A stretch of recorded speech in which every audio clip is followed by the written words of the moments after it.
gonna set off. Well, it's like, it's not even like a bit of rain, it is torrential rain. Ugh. And it's gonna be like this for the next 3-4 hours. I think I'm just gonna have to set off in it. Oh, I don't want to set off in it.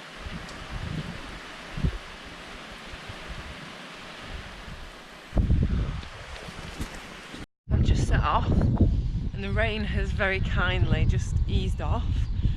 I was like, thank you, thank you, thank you, thank you, thank you, just please. And the only reason that I can kind of feel okay is, not the only reason, but it's meant to dry up for Great Dun Fell. It's meant to be sunny there by the time I get there, so I've just got that in my mind. A couple of K's at a time, eh? Ugh. God, it's absolutely chucking it down. And Kielder Castle is just up there. Kielder Castle is just up there. I forgot to film it, I'm not going back up. But yeah, I'm not cold, but I'm damp, shall we say. I'm just going to carry on now. I'm just fingers crossed it's going to get dry later on. That's what the forecast says and that's all I'm thinking about. So fingers crossed it gets dry. That makes me feel happy. Welcome to Scotland. I think I'm going up a little bit more, then I turn back round to head back south. And that's the England one down there.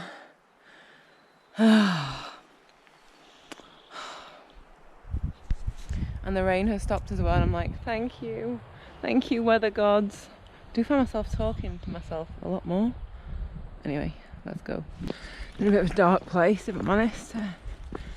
God, that sounds so dramatic. Every like really steep bit of road I just have to push up. Like I just can't. Just want to let you know this is how shit I'm feeling. I've literally just been like rained on for the past fucking however long. I am just soaked. Let me just back in. It's how bad it is. Fuck.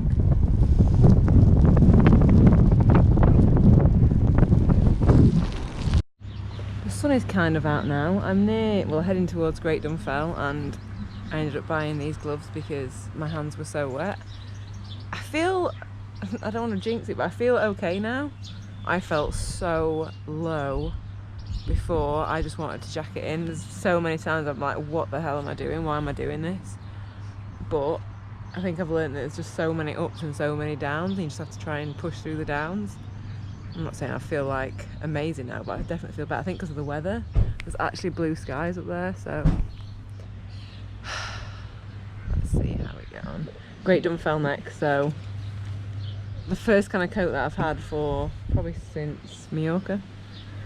I'm gonna go and see if I'm at this lovely little cafe. I'm gonna have like mega beans on toast. I can't wait. I'm so excited for this. Oh my God! Great Dun Fell. It's so windy. It's too windy to ride.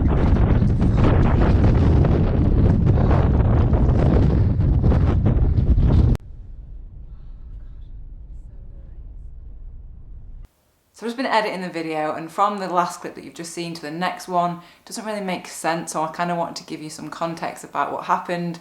So Great Dun Fell, it is a radar station, it's 850 metres high, it is very exposed at the top, and yeah, as the clip that you saw me walking up, it was windy. That's the bit that wasn't really that exposed, and you could see how windy it was. As I got even higher, it became a lot more exposed and a heck of a lot windier. I think because I checked the weather before I went up just to see what it was going to be like, and it said 40-mile-an-hour winds, and I was like, that can't be right, it can't be right. Then as I got to the bottom, another guy had come down. I said, oh, what was it like? Is it really windy? And he's like, oh, it's pretty windy, just wear a jacket. So I was like, oh, it can't be that bad. So obviously I just soldiered on to the top, and then when I got to the very top, it was, I can't even describe how windy it was and how scared I was. So as I started walking across the very top of it, the wind, a big gust of wind took my bike. I was holding it with like on both hoods. It took it into the air. It was horizontal across my body like this, and I'm just like, oh my God, what do I do? What do I do? So I'm trying to pull it down. I kind of carried on walking. I was like, God, I don't know what to do. I need to just get out of the way of this wind. And so I kind of ran towards like the actual building itself. There's no one there, and there's no one up there. It's literally one road up, one road down. It's not even an actual road, it's an access road, so cars aren't just regularly going up and down it. Anyway, as I walked across, it did it 2 more times. It took it into the air, not as high, but it did take it into the air 2 more times, and then I just panicked and I was like, shit, I don't know what I'm gonna do. I feel stuck, I'm up here on my own. I just was really, really scared. And looking back now, when it got that bad, I should have just been like, what am I doing? I just need to turn around. But I was so determined to go up and like complete this ride. And because the other guy said it wasn't that bad, I was like, oh, you know, I must just be being soft. I need to just keep going. And then I went and kind of took some shelter behind one of the big walls, like one of the sides of the building. I thought I'll just give it a few minutes, wait for it to die down. I then walked back out twice, and it was still really windy. I struggled even walking because it was pushing me around. And I was like, Kate, you just need to get your bike and you need to just try and walk down it. So I grabbed my bike again, went back out. It took my bike again. Like it was just blowing it around. I was like, I don't know how to physically like get down now. And then I started really panicking. I was like, I don't know what I'm going to do. So I rang the organiser. It's self-supported, you're not meant to do it. I rang the organiser and was just like, I'm really scared, I don't really know what to do. And she said, oh, I'll see if there's anyone else coming up that's going to be there soon. My battery was going and I just panicked. And I was just like, I don't know what to do. And so I ended up getting a lift down. I was like, I just need to get a car up here so that I can get down. And that's what I did. In the meantime, another girl came up and she helped me we kind of started climbing down, like, oh, there's a road and then there's loads of like boggy marshland. Feet were wet through, they're like in thick mud, in that trying to get down just because it was slightly lower than the road.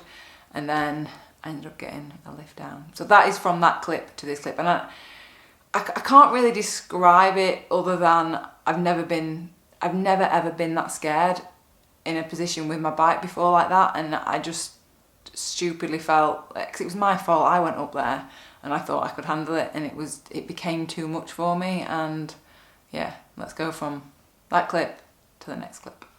Morning, I'm in Arnside. Got to the Airbnb, I got the train. Have I explained what the hell happened? I went, you'll see footage of it. I went up Great Dunfell. It was horrific. The wind was, I checked before, it said it was 40-mile-an-hour gusts, and I was like, it won't be that bad.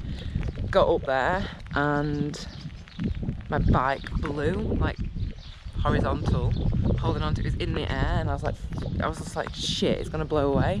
Like my bike is physically gonna blow away, so I was just so scared and just panicked and ended up getting a car down.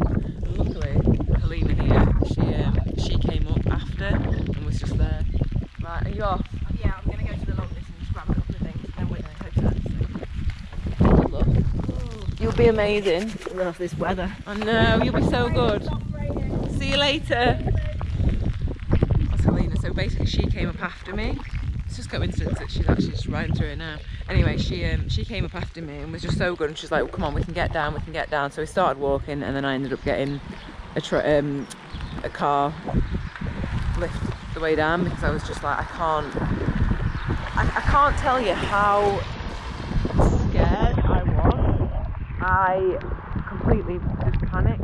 In fact, I'm gonna go because I'm getting a train. I'll chat to you at the train station. Hey, so I'm at the train station. So let me just go back. So I went up Great Dunfell. Wind was really bad. It just really shook me up. Helena was there as well. She was so lovely. Managed to get part of the way down. I got a lift to the bottom. And obviously because I got a lift, and I'd called the organiser and just been like in panic. Like obviously you can't continue on a self-supported race when you are not then self-supported. So I just was just saying, you know what, I can't be bothered. Like oh God, it's shut me down. Stand under here. And then I was just like, I just I've just lost the will to do it. And then I was like, I don't want to make any rash decisions. I'm going to get to Arnside where my accommodation is, and then make my mind up in the morning. I'll get a sleep, because I thought about maybe just riding the points anyway and just doing it for me. Got up, it's chucking it down, and I was just like, for what? I can't do it. I think if I'd managed to do that yesterday, potentially I would have done it. But to not officially finish, and I know it doesn't really matter, it's just a bike riding at the end of the day. It's just a bike ride. But I've been really hard on myself. Did an Instagram live, and bloody hell, I'm just sobbing on it, and I'm like, what am I crying for? I don't know why I'm so sad. But, so I'm just checking what time the train is coming. 15 minutes. It is what it is. You don't know what your limit is until you have a crack at it, and that wind was my limit, and it just scared me. And it is what it is. And now I just get to go home and get dry and warm and eat a meal and have a nice shower and just lay in bed and be warm. So I'll chat to you in the morning a little bit. So that has been my video diaries, I guess, of the trip, of the event, and back in the car ready to go home. So I'm back in Sheffield, obviously, that's where my car is. But yeah, roundup of it, yes, I'm disappointed. Yes, I wish I could have finished it, but it's just a bike ride. I feel a lot better about it now. I just felt a little bit like I let myself down, but oh God, I need to just be not so hard on myself and take the advice that I give to you, because sometimes I don't. It's just a bike ride at the end of the day, but it's so nice to come back and actually see some of the other finishers coming in. They have done incredibly well. I'm just excited for them to have done it. I wish I was one of them, but it is just one of those things. It's one of those things. It wasn't meant to be for me this year, but who knows, maybe I'll come and give it a crack next year. But I was chatting to the organisers, and I think they said 22 people have scratched out of 66 people that rode. So that's like a third, quick maths, a third of people scratch. So that makes me feel not as bad about scratching, because I think, well, it is a tough event. But a really good event. What a challenge to try and do that, to go and do it. Maybe I'll do it next year, maybe I won't, maybe I'll do more racing, maybe I won't, maybe I don't know. Just want to just go back, have some food, then just ride my bike around a little bit. But there's still some fun stuff coming up that I'm going to be doing. So I've got a race in 3 weeks maybe. So that I don't know, I really enjoyed when I've been racing, so I'll do some of that. And I think it's good to not always have something that you are not aiming towards. And I always say have something in mind, but you know what I've learned? Sometimes don't have something that you're set on doing. Sometimes just ride for the sake of riding, and yeah, that's something that I've learned. Sometimes it's nice just to ride and not have a plan, not have a route, and just do what you did as a kid and just basically just explore. So on that note, thank you for all your lovely comments, your lovely support, especially on Instagram. You've been my absolute just top supporters on there, and I can't thank you enough. So I'm gonna get some grub, go home, and I'll see you for another video very soon. Might have a couple of days off, so if you don't see a video from me for a few days, I'm just having a bit of time to recuperate and get back. Don't worry, there'll be videos. I love making videos. So anyway,